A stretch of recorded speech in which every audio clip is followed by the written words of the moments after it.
வணக்கம் நண்பர்களே. இன்னைக்கு நாம நிஃப்டில நடந்திருக்கிற ஒரு ரொம்ப முக்கியமான ஒரு கட்டத்தை பத்தி தான் ஆழமா பார்க்க போறோம். ஒரு ப்ரொஃபஷனல் ட்ரேடர் மார்க்கெட்டோட அடுத்த பெரிய மூவ எப்படி அனலைஸ் பண்றாங்கன்னு புரிஞ்சுக்க இது உங்களுக்கு ரொம்ப உதவியா இருக்கும். பாத்தீங்கன்னா பல வாரங்களா மார்க்கெட் தொடர்ந்து இறங்கிட்டே இருந்துச்சு. ஆனா இப்போ ஒரு முக்கியமான மாற்றம் நடந்திருக்கு. இது எல்லா ட்ரேடர்ஸ் மனசுலயும் ஒரு கேள்வியை எழுப்புது. ஒருவேளை மார்க்கெட் பாட்டம தொட்டுருச்சா? சரி வாங்க இந்த அனாலிசிஸ்குள்ள போகலாம். முதல்ல மார்க்கெட் பேட்டர்ன்ல என்ன மாற்றம் வந்திருக்குன்னு பாப்போம். அப்புறம் கேண்டில்ஸ் மற்றும் சப்ளை ஜோன்ஸ் நமக்கு என்ன சொல்லுதுன்னு பாப்போம். அதுக்கப்புறம் இது புல்லிஷ் தான்னு கன்ஃபார்ம் பண்ணிட்டு ஒரு தெளிவான ட்ரேடிங் பிளானை உருவாக்குவோம். கடைசியா ஒரு நல்ல ட்ரேடருக்கு தேவையான ஒழுக்கத்தை பத்தியும் பேசிட்டு முடிக்கலாம். ஓகே, நம்ம அனாலிசிஸ்ல முதல் மற்றும் மிக முக்கியமான கவனிப்பு என்னன்னா, இத்தனை நாளா இருந்த அந்த டவுன் ட்ரெண்ட்ல ஒரு ஸ்ட்ரக்சரல் பிரேக், அதாவது ஒரு கட்டமைப்பு மாற்றம் நடந்திருக்கு. இப்போ இந்த ஸ்லைட பாருங்க. இது ரொம்ப ரொம்ப இன்ட்ரெஸ்டிங்கான ஒரு விஷயம். இத்தனை வாரங்களா ஒரு தடவை கூட நிஃப்டி அதுக்கு முந்தின வாரத்தோட ஹைய தாண்டல. ஆனா முதல் முறையா ஒரு டெய்லி கேண்டில் போன வாரத்தோட ஹைக்கு மேல க்ளோஸ் ஆயிருக்கு. இது ஒரு பெரிய சிக்னல் இல்லையா? சரி, இந்த ஒரு க்ளூ மட்டுமே நமக்கு போதாது. இன்னும் கொஞ்சம் ஆதாரங்கள் வேணும். அதனால அடுத்த ஸ்டெப்பா கேண்டில் பேட்டர்ன்ஸையும் முக்கியமான விலை பகுதிகளையும் வச்ச நம்மளோட அனாலிசிஸை இன்னும் வலுப்படுத்தலாம் வாங்க. இந்த முழு சரிவிலையும் திரும்ப திரும்ப ஒரு பேட்டர்ன் நடந்துகிட்டே இருந்துச்சு. அது என்னன்னா, தொடர்ந்து 3 கிரீன் கேண்டில்ஸ் வந்தா அதுக்கப்புறம் மார்க்கெட் கண்டிப்பா ஒரு புது லோ வைக்கும். இப்போ நம்ம கிட்டயும் 3 கிரீன் கேண்டில்ஸ் இருக்கு. அப்போ முக்கியமான கேள்வி என்னன்னா, நாளைக்கு 4வது ஒரு கிரீன் கேண்டில் வருமா? அப்படி வந்துச்சுன்னா அது இத்தனை நாளா இருந்த அந்த பேரிஷ் பேட்டர்னை உடைச்சிடும். அது ஒரு தெளிவான புல்லிஷ் சிக்னலா இருக்கும். நம்ம டார்கெட் என்னன்னு முடிவு பண்றதுக்கு முன்னாடி சப்ளை ஜோன்னா என்னன்னு சிம்பிளா புரிஞ்சுக்கலாம். சார்ட்ல ஒரு இடத்துல நிறைய பேர் வித்திருப்பாங்க இல்லையா? அந்த இடத்துக்கு விலை திரும்பவும் வரும்போது மறுபடியும் விக்கிறதுக்கு ஆளுங்க இருப்பாங்க. அது ஒரு தட மாதிரி செயல்படும். சிம்பிளா சொல்லணும்னா அது ஒரு செல்லர்ஸ் ஏரியா. இங்க பாருங்க, இதுதான் அந்த கான்செப்ட். ஒரு முக்கியமான சப்போர்ட்டை உடைச்சு விலை கீழே போகும்போது அந்த உடைந்த இடம் ஒரு சப்ளை ஜோனா மாறிடும். இப்போ நிஃப்டி பல வாரங்களுக்கு முன்னாடி உருவான ஒரு பெரிய வாராந்திர சப்ளை ஜோனை நோக்கி போயிட்டு இருக்கு.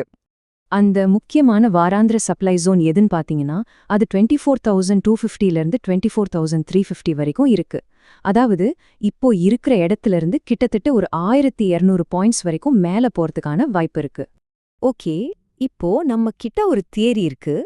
இப்போ அது சரியான்னு செக் பண்றதுக்கு இன்னும் சில சிக்னல்ஸ் நமக்கு கிடைக்குதான்னு பாப்போம். இத லேயரா கன்ஃபார்ம் பண்ணணும். முதல்ல ஹவர்லி சார்ட்டை ஜூம் பண்ணி பாருங்க. ரொம்ப நாளா ஃபாலோ பண்ணிட்டு வந்த அந்த டவுன் ட்ரெண்ட் லைன் இப்போ தெளிவா உடைஞ்சிருச்சு. இது நம்மளோட முதல் கன்ஃபர்மேஷன். பிரேக் அவுட் மட்டும் பத்தாது, அதுக்கப்புறம் என்ன நடந்ததுன்னு பாருங்க. விலை மறுபடியும் அந்த லைனை டெஸ்ட் பண்ணிட்டு, அதாவது ரீடெஸ்ட் பண்ணிட்டு அங்கிருந்து சப்போர்ட் எடுத்து மேல போகுது. இது ஒரு ரொம்ப புல்லிஷான அறிகுறி. கடைசியா நம்மளோட அனாலிசிஸ்க்கு இன்னும் கொஞ்சம் வலு சேர்க்க நம்ம ஃபியர் இண்டெக்ஸ்ன்னு சொல்ற இந்தியா விக்ஸையும் ஒரு பார்வை பார்க்கலாம். விக்ஸ் ஏன் இப்போ முக்கியம்னா, அதுவும் ஒரு பெரிய மாதாந்திர ரெசிஸ்டன்ஸ் கிட்ட இருக்கு. வழக்கமா இந்த இடத்துல இருந்து விக்ஸ் கீழே தான் வரும். உங்களுக்கு தெரியும், விக்ஸ் அதாவது பயம் குறையும் போது மார்க்கெட் பொதுவா மேலே ஏறும். சோ இதுவும் நம்மளோட புல்லிஷ் வியூவை நல்லா சப்போர்ட் பண்ணுது. சரி, இப்போ நம்ம கிட்ட போதுமான ஆதாரங்கள் இருக்கு. இத வச்சு ஒரு தெளிவான ட்ரேடிங் பிளானை எப்படி உருவாக்குறதுன்னு பார்க்கலாம். இந்த டேபிள்ல பாருங்க, நிஃப்டியை பொறுத்த வரைக்கும் 23,180க்கு மேல ட்ரேட் ஆனா நம்மளோட முதல் டார்கெட் 23,450ஆவும், ரெண்டாவது டார்கெட் 23,850ஆவும் இருக்கும்.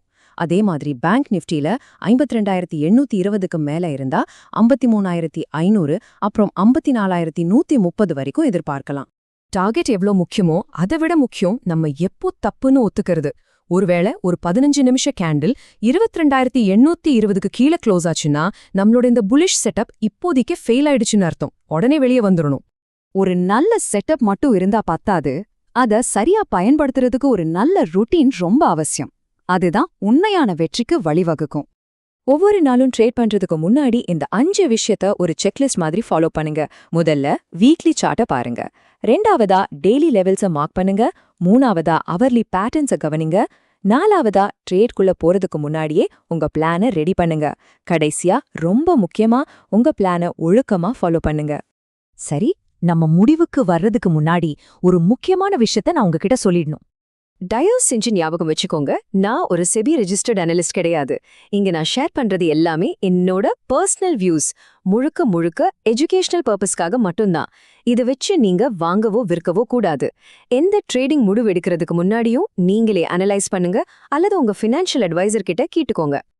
இப்ப பாருங்க, நமக்கிட்ட ஒரு தெளிவான செட்டப் இருக்கு, ஒரு பக்காவான பிளானும் இருக்கு. ஆனா இதையெல்லாம் தாண்டி அசல் சவாலே வேற. இந்த பிளானை ஃபாலோ பண்றதுக்கு தேவையான மனக்கட்டுப்பாட்டை நீங்க எப்படி ஹேண்டில் பண்ண போறீங்க? ஏன்னா சரியான திட்டத்தை செயல்படுத்தும் ஒழுக்கம் இல்லைன்னா அந்த திட்டத்தால எந்த பயனும் இல்ல. யோசிச்சு பாருங்க.